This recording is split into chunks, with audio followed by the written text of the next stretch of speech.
नमस्कार दोस्तों, अगर आप लोग सीयूटी यूजी एग्ज़ाम 2025 की तैयारी कर रहे हैं, तो ये वीडियो बच्चों आपके लिए काफ़ी ज़्यादा इम्पोर्टेंट है। अगर बच्चों आपने अपनी लैंग्वेज इंग्लिश को सिलेक्ट किया है, तो ये वीडियो आपके लिए काफ़ी ज़्यादा इम्पोर्टेंट होने वाली है। आज बच्चों हम आपको बताएँगे कि आपको इंग्लिश में कैसे क्वेश्चंस को अटेंड करना है, क्या आपको गलतियाँ नहीं करनी है जिनसे हमारी इंग्लिश में ज़्यादा क्वेश्चंस गलत हो जाते हैं। आपको बच्चों हमेशा ऑप्शन के थ्रू ही आपके अपने आंसर को वैलिड करना है, ठीक है? तो इससे पहले बच्चों मैंने जीके के भी, इंग्लिश के भी और साइंस के भी और साथ-साथ में फिज़िक्स के भी मैंने यहाँ पर प्रैक्टिस सेट अपलोड कर दिए जिनको आप लोग देख सकते हैं। अगर आपको किसी अदर सब्जेक्ट पर यहाँ पर क्वेश्चन पेपर चाहिए, तो आप लोग मुझे कमेंट बॉक्स में कमेंट करके बता सकते हैं। तो बच्चों हम लोग क्वेश्चंस को स्टार्ट करते हैं। अगर आप लोग वीडियो पर नए हो तो वीडियो को प्लीज़ लाइक और सब्सक्राइब ज़रूर करें क्योंकि हम आप लोगों के लिए इतनी मेहनत कर रहे हैं तो आपका एक तो फ़र्ज़ बनता ही है, ठीक है? तो आप सभी लोग वीडियो को सब्सक्राइब करना बिल्कुल ना भूलें। तो बच्चों ये जो हमारा मतलब कि यहाँ पर आपको 1 2 3 4 5 यहाँ पर लिखा हुआ दिख रहा होगा, यहाँ पर आपको एप्रोप्रिएट वर्ड को यहाँ पर भरना है। क्या यहाँ पर आप मीनिंग को भर सकते हैं? जो आपका क्वेश्चन पेपर 2 था वहाँ पर मैंने 2 ऐसे यहाँ पर लिए थे क्वेश्चन, मतलब क्या मैंने 10 क्वेश्चंस लिए थे इसी प्रकार के। तो बहुत से बच्चों ने कमेंट किया था कि सर इसी टाइप के और क्वेश्चन करवा दीजिए ताकि मेरी प्रैक्टिस हो जाए। तो इसीलिए मैंने क्वेश्चंस को दोबारा रखा है। मतलब कि उसी लेवल के मैंने क्वेश्चन यहाँ पर दोबारा रखे ताकि यहाँ पर आपका रिवीजन हो सके। तो यहाँ पर पहले आप लोग पैसेज को एक बार पढ़ लेंगे, ठीक है? ईमानदारी के साथ पढ़ना है, जो मैं कहूँ वो आपको करना होगा। पहले आप इस जो सेंटेंस के सेंस को समझना है कि इसमें किस चीज़ की बात कही गई है, ठीक है? आप सभी लोग पहले इसको पढ़ लीजिएगा।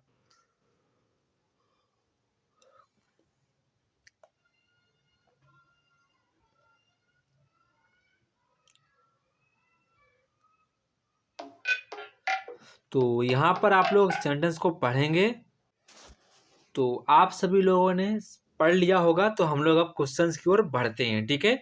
आपको टेंशन नहीं लेनी है। देखो अभी हम लोग चीज़ों को सीख रहे हैं, सीखते-सीखते हम लोग उस मुकाम पर पहुँच जाएँगे जहाँ पर हम लोग देखते ही देखते क्वेश्चंस को सॉल्व करने लगेंगे। तो आप पहले प्रैक्टिस करिएगा, लगातार प्रैक्टिस करेंगे। एक दिन वो दिन आएगा जब आप लोग क्वेश्चंस को देखते ही उड़ा देंगे। तो आपको प्रैक्टिस से पीछे नहीं हटना है, ठीक है? तो जैसे कि यहाँ पर the education has also been potent instrument emphasising and shaping underlying unity of Mankind.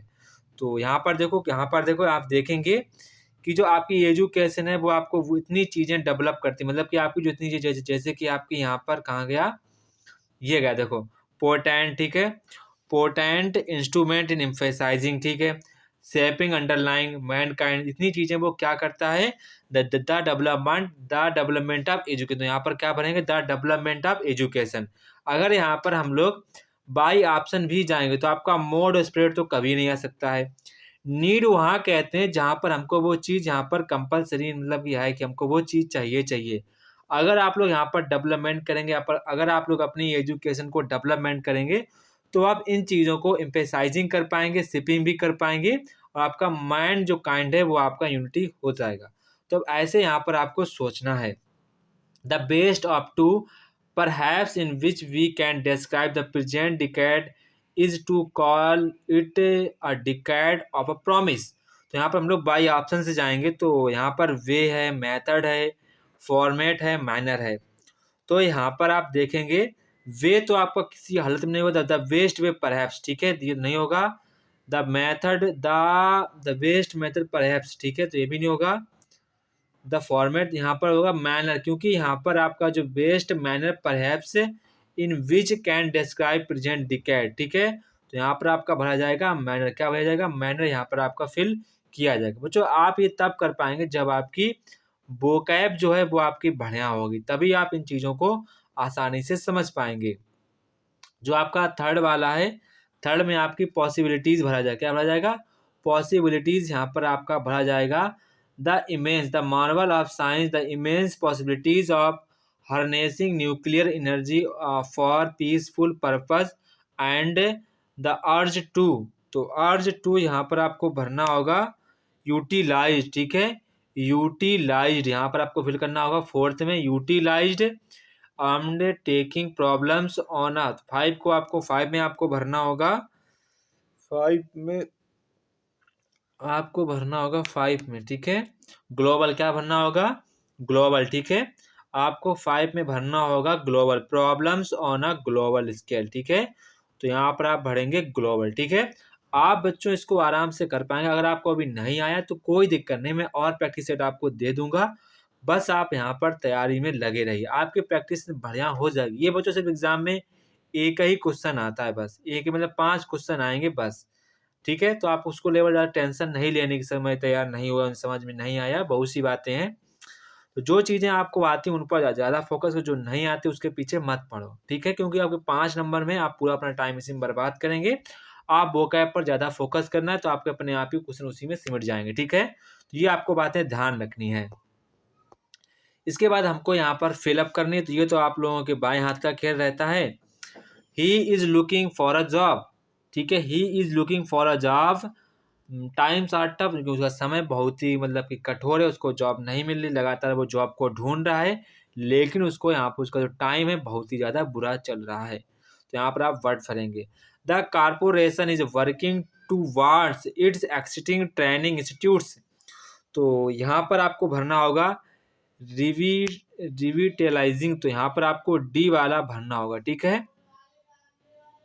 इसके बाद insurance itself has become a subject in the curriculum of a business administration. तो यहाँ पर आपको फिल करना, पहले आप सोचिएगा, फुल फ्लेज्ड यहाँ पर आपको भरना होगा, फुल फ्लेज्ड, ठीक है। इसके बाद यहाँ पर हम नेक्स्ट पर आते हैं। तो नेक्स्ट यहाँ पर आपका, मैंने फिर से आपके रिवीजन के तौर पे एक क्वेश्चन फिर से ले लिया, ताकि यहाँ पर आपको डाउट रहे, लगातार क्लियर होता रहे, ठीक है। इसके बाद यहाँ पर आपका क्वेश्चन नंबर 9 है। तो यहाँ पर आपको भरना होगा दे हैव हेल्ड मैनी, ठीक है, they had many demonstration outside the consulate, ठीक है। इसके बाद 10 में many areas have little, little मतलब होता है बच्चों ना के बराबर, लिटिल और no capability to respond terrorist attack, ठीक है। तो यहाँ पर आपका भरा जाएगा लिटिल। तो यहाँ पर आपका ऑप्शन नंबर सी वाला करेक्ट आंसर हो जाएगा। इसके बाद जो अब आप क्लास 11 से 20 आप आंसर खुद यहाँ पर पहले सोच लेंगे, देन मैं इसके आंसर आपको बता दूंगा, ठीक है। पहले आप सारे आप यहाँ पर पैराग्राफ को पढ़ लीजिएगा, ठीक है। अब आपको अपना टेस्ट करना कि क्या किसमें फिल किया जाएगा। जितने आपके सही होंगे आप लोग मुझे कमेंट बॉक्स में कमेंट करके बताएंगे। आपके यहाँ पर मैंने 10 क्वेश्चन लिए आपके प्रैक्टिस के बेस पर। देखो मैं जानबूझ के क्वेश्चन रख रहा हूँ ताकि आपकी जो प्रैक्टिस है अच्छी हो जाए, ठीक है। वरना आपके एग्जाम में 5 ही क्वेश्चन आएंगे, मैंने यहाँ पर 10 क्वेश्चन रख दिए हैं ताकि जो आपकी तैयारी है बेहतरीन हो जाए, ठीक है। तो आप लोग पहले इसको देंगे, आपके 11 से 20 तक है, पहले आप इसको पढ़ लीजिएगा, फिर आपको मैं ऑप्शन भी दिखाऊंगा, फिर आपको ऑप्शन सोच लेने, ठीक है। तो आप सभी लोग पढ़ते जाएंगे खटाखट, वीडियो को पॉज करें, आराम से पढ़ना, ठीक है। तो ये आपका रहेगा। अब आप लोग ऑप्शन पर देख लेंगे, आप लोग 11 का जल्दी से जल्दी आंसर सोच लेंगे, फिर मैं साथ साथ में आपके आंसर्स भी बताता जाऊंगा, फिर आप लोग मुझे कमेंट बॉक्स में कमेंट करके बताएंगे आपके कितने सही गए हैं। तो आप सभी लोगों ने 11 में सोच लिया होगा क्या फिल करना है। तो आपका 11 में पॉलिसी फिल किया जाएगा। अब आप लोग 12 सोचेंगे 12 में क्या फिल किया जाएगा। तो 12 में आपका जो फिल किया जाएगा वो फिल किया जाएगा इंक्रीजिंगली, तो यहाँ पर आपका ए वाला फिल किया जाएगा। इसके बाद आप लोग 13 सोचेंगे 13 में क्या फिल किया जाएगा।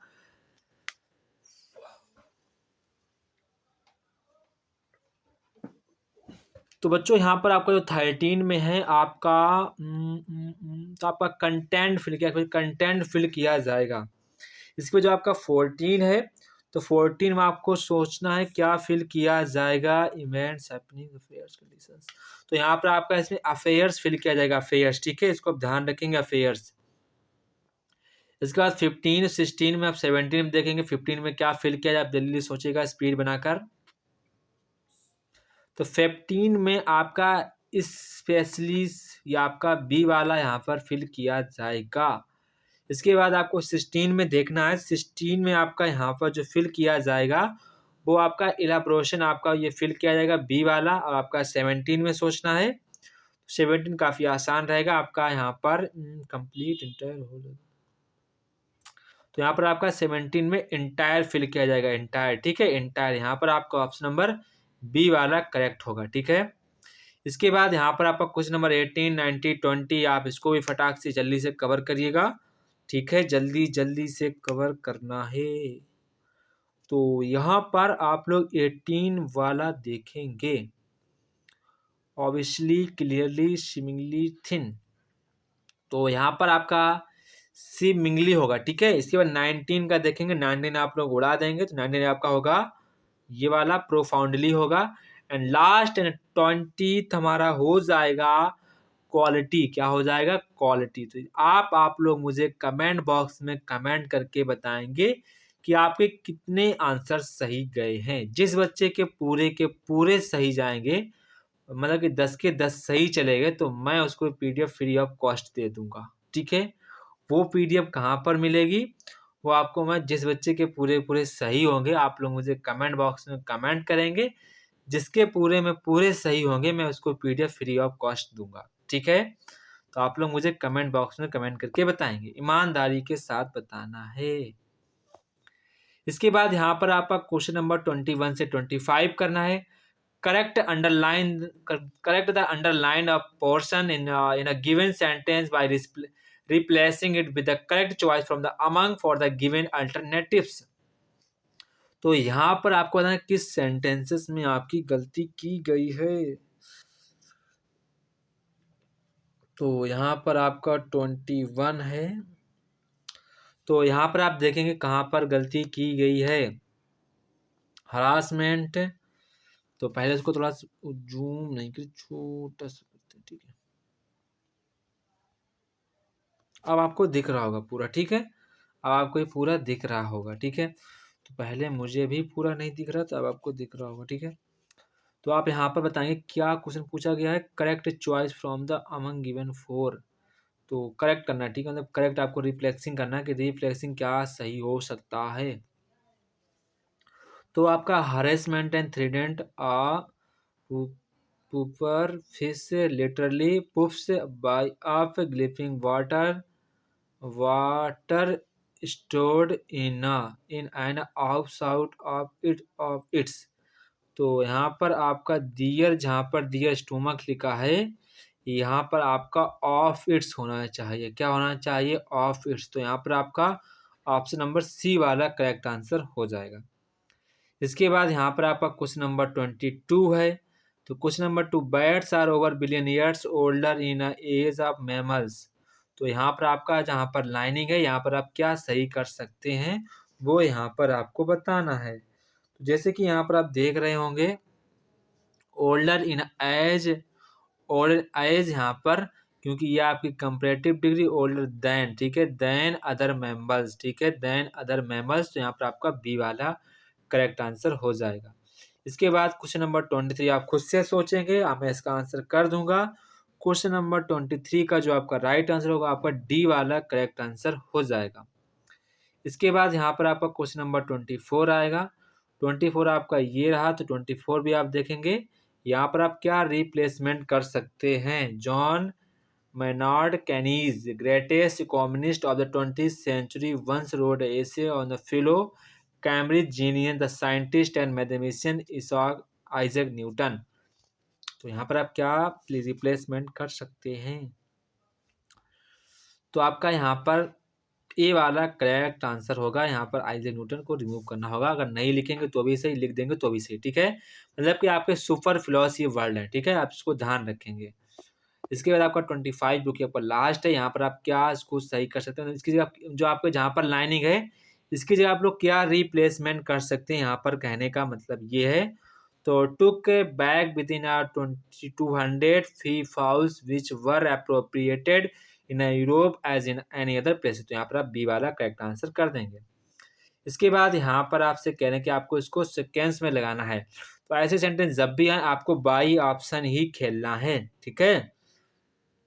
देखो, सबसे पहले मुझे पता है कि भाई साहब सब्जेक्ट आना चाहिए। तो सब्जेक्ट कहाँ पर मिलेगा? सब्जेक्ट दैट वुड बी, तो कोई सब्जेक्ट आपका ये भी बन सकता है, दिस सिस्टम भी सब्जेक्ट बन सकता है। तो यहाँ पर देखो, दिस सिस्टम के बाद यहाँ पर आपका अगर आप इसको सब्जेक्ट मानेंगे, तो तो इसके बाद आपकी वर्ब होनी चाहिए। तो वर्ब के लिए कहाँ जाएंगे आप, वर्ब के जहाँ पर कोई वर्ब है नहीं, अगर आप ई के तो ई के बाद आपका ए दिया गया तो सिस्टम दैट वुड बी तो हो नहीं सकता है, ठीक है। ये आपका ई वाला तो हो नहीं पाएगा क्योंकि इसका मुझे वर्ब चाहिए। अब मैं ए पर जाऊँगा क्योंकि यहाँ पर भी ए है, मैं पहले ए कर लेता हूँ, दैट वुड बी आ ए। इसके बाद आपका बी गुड इनफ रीजन, ठीक है। फिर आपका यहाँ पर देखो, फिर इनफ रीजन बाई इटसेल्फ सही चल रहा है, बी भी सही चल रहा है। फिर आपका डी वाला लेंगे, to switch to this system, तो यानी कि आपका ए वाला बिल्कुल करेक्ट बैठ रहा है। मतलब आप ऐसे क्वेश्चंस को ऑप्शन के थ्रू ही जाएंगे क्योंकि मैं बच्चों प्रैक्टिस करता रहा हूँ तो मुझे एक्सपीरियंस है कि क्या कैसे मैं ऑप्शन के देख कर ही सोच लेता हूँ कि यहाँ पर ये सीरीज नहीं बनेगी, जहाँ पर बन जाती है। अगर आप प्रैक्टिस करेंगे तो आप में भी हैबिट आ जाएगी, ठीक है। इसके बाद आप इसको देखेंगे, ठीक है। तो वेरिंग, तो आपको सबसे पहले यहाँ पर सब्जेक्ट को ढूंढना है। क्या ढूंढना है, सब्जेक्ट को आप पहले ढूंढ लीजिएगा, ठीक है। तो यहाँ पर क्या आप सब्जेक्ट बना सकते हैं, द पहले आप देखो सब्जेक्ट यहाँ पर आपका बनेगा, यहाँ पर सब्जेक्ट ये तो बनेगा नहीं, ये भी नहीं बनेगा, ये भी नहीं बनेगा, ये भी नहीं, तो आपका सब्जेक्ट जो बनेगा द प्रेजेंट लैंग्वेज नहीं, तो जहाँ पर आपका बी से स्टार्ट होगा वही आपका करेक्ट होगा। तो यहाँ पर आपका ये तो ऐसे ए बी ऐसे है, ए बी से, तो ये आपका बी वाला करेक्ट हो गया। ऐसे आपको जाना है। अब यहाँ पर देखो, यहाँ पर देखो जो सब्जेक्ट कौन सा होगा सर, हमारा सब्जेक्ट ही होगा, ठीक, चलो मैं मान लिया ही होगा, ठीक है। आपको he can not fresh delay, ठीक है। जैसे कि आपने ए मान लिया, तो ए किसमें किसमें देखो, ए इसमें भी है, ए इसमें भी है, तो यहाँ पर आपका जो आपका यहाँ पर ए इसमें भी है, यहाँ पर बी है, तो ये दोनों गलत हो जाएंगे। तो ए के बाद आपको बी चाहिए, ही कैन नॉट बी, ठीक है। He can not be for this, यहाँ पर हो जाएगा डी लेंगे तो सोलली ब्लेम, ठीक है। He can not be for this, यहाँ तक आपका सही चल रहा है। He can not be for this, क्योंकि बच्चों यहाँ पर बी के बाद हमें कोई मेन वर्ब चाहिए, तो ही कैन नॉट बी के बाद हमको क्या चाहिए, यहाँ पर कोई वर्ब चाहिए। तो वर्ब यहाँ पर डी में देखो, डी में बोल रहे हैं स्लोली, तो ये आपकी बन जाएगी। ब्लेम्ड क्या होता है, आरोप लगाना, जो कि आपकी वर्ब हो जाएगी। तो he can not be slowly blamed, ठीक है, फॉर दिस फ्रेश डिले, तो यहाँ पर आपका सी वाला करेक्ट आंसर हो जाएगा। ऐसे आपको क्वेश्चंस को डील करना है। इसके बाद आप इसको देखेंगे, आपको कहाँ पर सब्जेक्ट, कौन सा आपको सब्जेक्ट लेना है, तो उसके थ्रू आपको सोचना है। तो सम ऑफ अवर, ये आपका सब्जेक्ट बनेगा, सम ऑफ अवर सब बनेगा, यही आपका बनेगा सब्जेक्ट। तो यहाँ पर केवल आपका इशू, तो यही आपका करेक्ट हो जाएगा। तो ऐसे आपको करेक्ट कर पाएंगे। इसके बाद आप 30, आप बस इतना देखो, पर सब्जेक्ट किस चीज़ को बनाएंगे वो आपने पता कर लिया तो आप आराम से कर लेंगे। तो आप सब्जेक्ट किसको बनाएंगे, even fashion shows on satellite television, तो आपको ए को बनाएंगे सब्जेक्ट। तो यहाँ पर ए भी ए से शुरू, ए भी तो आपको ये वाला गलत हो जाएगा, ठीक है। इसके बाद आपका बी से, तो आपका बी बाद में बी रहेगा। इसके बाद आप यहाँ पर सी को चेक कर लीजिएगा, सी को done to a done by wig leaf, यानी कि आपका यहाँ पर ये आपका डी वाला होगा, डी वाला आपका करेक्ट आंसर हो जाएगा, ठीक है। तो ये था बच्चों हमारा इंग्लिश का प्रैक्टिस सेट नंबर 3। तो आपको कैसा लगा आप लोग मुझे कमेंट बॉक्स में कमेंट करके बताएंगे। अगर आपको किसी अदर सब्जेक्ट का चाहिए तो आप लोग मुझे कमेंट बॉक्स में कमेंट करके बताएंगे। तो जय हिंद बच्चों, फिर मिलते हैं अपने नेक्स्ट वीडियो में, तब तक कि आप सभी बच्चों को जय हिंद।